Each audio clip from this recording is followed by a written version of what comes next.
Hello, this is Yanab Infomax reporter Iminje. I'm here today to interview Mr. Eskesen, who's the Senior Vice President of GIC, Government of Singapore Investment Corporation.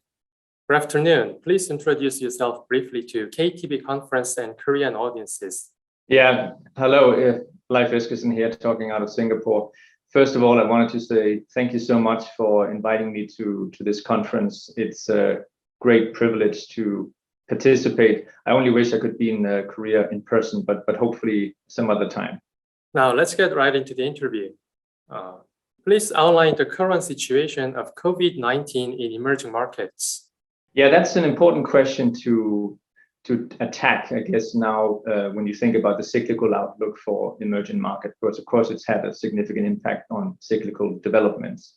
I would say overall, the virus situation is improving across emerging markets. Daily counts are coming down, with a few exceptions like Russia and Turkey. You're also starting to see stringency measures improving. Some of that, of course, is driven by progress on vaccine rollout, which has progressing quite well. Of course, it's quite uneven, you can say, in terms of the progress on vaccine rollouts. You have, on the one hand, countries like China, Korea, and Brazil, where more than 70% of the population is currently inoculated with at least one jab. And then you have other countries like Russia, Indonesia, and South Africa, where the rollout of vaccines has been a bit more lagging, and there's more scope for catch up on that front. That being said, the virus is still there, and the Delta variant, which is quite virulent, is still dominating. So we're clearly not out of the woods yet. Would you explain where the emerging market economy is currently located in the economic cycle and what kind of phase the economy is going to enter next? Yeah, sure. If you look at where we are in the business cycle at the moment, I would say divergence is the name of the game. So countries across emerging markets, including across EM Asia, are at very different stages of the business cycle. That's partly because emerging markets have had very different responses on the healthcare front, initially in terms of tackling the outbreak. And as I just mentioned just now, in terms of the speed with which they've been rolling out vaccines, some countries faster than others. There's also been a significant difference across emerging markets in terms of their macro policy response initially to the crisis, and also how much of it was sustained to support the recovery. But talking about some of these challenges, what we have seen more recently is there has been a moderation in growth momentum. It's been led by a virus resurgence in some emerging markets. It has also been driven by supply constraints, which have impacted both the production of inputs, the production of final goods. Those supply constraints have also been residing in, shall we say, logistics. So the transport of goods between countries and within countries, there's been constraints on the supply side there that has been holding back output. Confidence has also recently been impacted, of course, in the countries where you've seen a resurgence in viruses. There's also been a rise in inflation in some emerging markets that has been eating into, shall we say, disposable income that has also weighed on confidence in emerging markets. And then finally, this slowdown in the growth momentum we've seen has been global. So that has impacted external demand and therefore also exports out of emerging markets. I mentioned that inflation was one of the challenges to growth at the moment, and it has been building up in the context of the recovery we've seen. That's been driven by a number of factors. We think some of those inflation pressures could linger into 2022. There could also be some, should we say, rotation in inflation from goods inflation to services inflation as the economies continue to recover, as the service sectors get more on stream, so to speak, and demand for services start to pick up as well. Currently, there's a big divergence in terms of the, should we say, inflation picture. It is more prevalent and strong outside of Asia, so in countries like Brazil, Russia, and also Mexico, where inflation is currently running above its target levels of the central banks. A final challenge to, should we say, the growth outlook that I would highlight is that macroeconomic policies are beginning to shift from being very supportive to sort of pulling back somewhat. So if you look at monetary policy, that has already started to tighten in countries, especially outside of EM Asia. Right? So you've seen significant rate hikes in Brazil and Russia, and also in Mexico in response to the rise in inflation pressures in these particular countries. Asia is expected to also join in later this year. Some have already started, and more so into next year in response to the sort of continued recovery and growth, and therefore the lessened need to have very accommodated monetary policy settings in place like we have it currently. But despite these challenges to, shall we say, the growth story, we think that the business cycle still has runway. And we think, as I mentioned earlier, that these challenges to growth will not be sufficient in our baseline, at least, to derail the continued recovery. So if you think about the ongoing recovery and what's going to drive that, essentially it's going to be a continued rollout of vaccinations across EMs that will allow for this gradually opening up of economies. Some of the supply constraints that I talked about earlier that had implicated both growth, that had also had implications on building up inflation, are also expected to gradually abate over the next couple of years, and that would also help lift growth. What are the expected risk factors in that economic forecast? And if this, should we say, COVID crisis, if you will, if it proves more endemic, as there's some indications of, then of course some of these countries that are lagging in terms of vaccinations could see more permanent damage as a consequence of that. So virus is still a risk to the outlook. Second thing that I also touched a bit on is inflation. If we do have a higher overshoot of inflation in the United States and in other countries, including in other emerging markets, then we could see the Fed and other central banks forced into tightening monetary policy much faster than expected.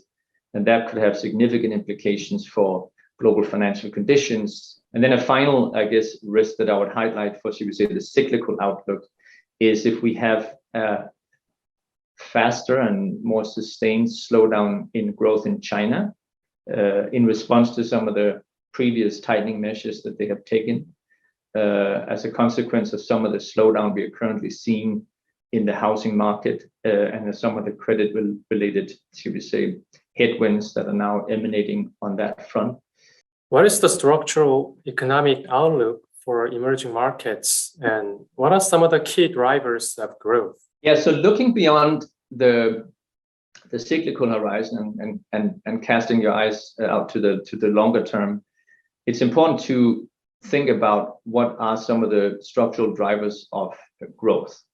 Some of the key ones that I would highlight that are important for growth and also for convergence for emerging markets is demographics, the extent of globalization that's taking place, technology and innovation is critical.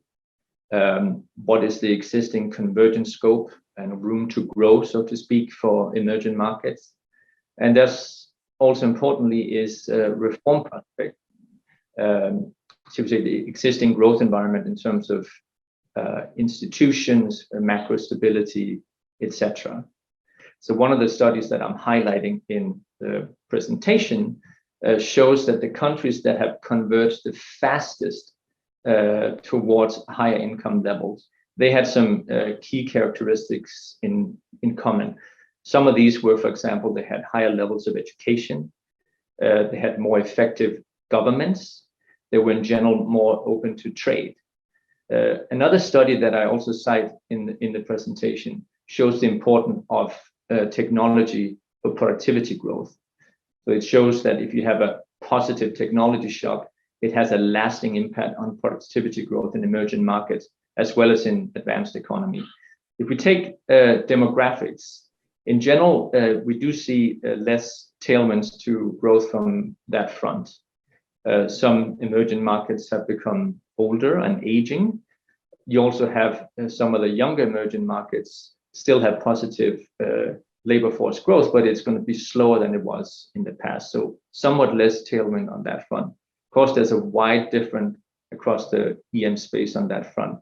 The other factor that I mentioned that was important is globalization. The outlook here is also for, should we say, less tailwind from that front to growth for EMs for a couple of reasons. One is the pace, or should we say, the stage of trade liberalization is more mature, right? So trade barriers and other trade restrictions have been liberalized significantly over the past couple of decades. This in itself, of course, reduces the scope for further, should we say, improvement on this front to the same extent that we've seen in the past. Then, of course, you also have that there's more geopolitical tension, especially between some of the larger economic powers like US and China. And that's also something that could, should we say, hinder globalization from growing as fast as it did in the past. Rising inequality in certain countries as well has also lessened the appetite for maybe more of a push towards globalization. So that's it's probably an area, I would say, again, where we're going to get less support for EM growth going forward. Technology is another area where we could risk seeing less support to EM growth and convergence going forward. That again is tied up to some extent with the rising geopolitical tension, the increased tech competition that we are seeing between US and China, which could result then in, should we say, less diffusion of technology, less sharing of technology, less sharing of technology know-how going forward as a consequence of that. The factors that could help cushion against that to some extent is that there will be some step up in innovation in emerging markets. There'll likely also be some step up in investments in core technology, and those are certainly things that is on the agenda in China, right? So that could, of course, help in some respect, should we say, domestically grow the technology component within emerging markets. So what does all of this ultimately imply for the structural outlook, which was your initial question? EM economic growth is still expected to remain reasonable. It's still expected to be higher than that in advanced economy, but it is going to be slower because of the demographic headwinds, because of the maturation of emerging markets, and because you have less tailwinds from global factors. In terms of continued EM convergence, that is also something we expect will continue, but probably at a slower pace than what we saw in the past because of those headwinds that I discussed earlier. And it's also going to be uneven. And please explain the key risks to the structural outlook. Yeah, again, on the structural front, there are, of course, risks to the outlook that's inevitable. I think one of the key ones that I would highlight and that we also discussed just now essentially is if we end up in a situation where rather than just a slower pace of globalization, we end up seeing actually deglobalization because big countries like US and China and others increasingly turn inwards. That is something that would certainly hamper growth in emerging markets, in particular. Global growth, more generally speaking, would suffer as a consequence of that. Related to this is if we, because of the associated tech competition, also see more tech bifurcation, right? So you have maybe a US-centered tech hub globally, you have a China-centered tech hub globally. So this sort of, should we say, splintering of the global tech ecosystem is also something that would be a headwind and a negative for the structural outlook and our baseline that we currently have as well. We've been Mr. Eskesen to hear about the economic outlook of emerging markets in a post-COVID world. Now, thank you for taking the time for the interview, and we'll see you again if you get a chance later. Thank you so much. All the best.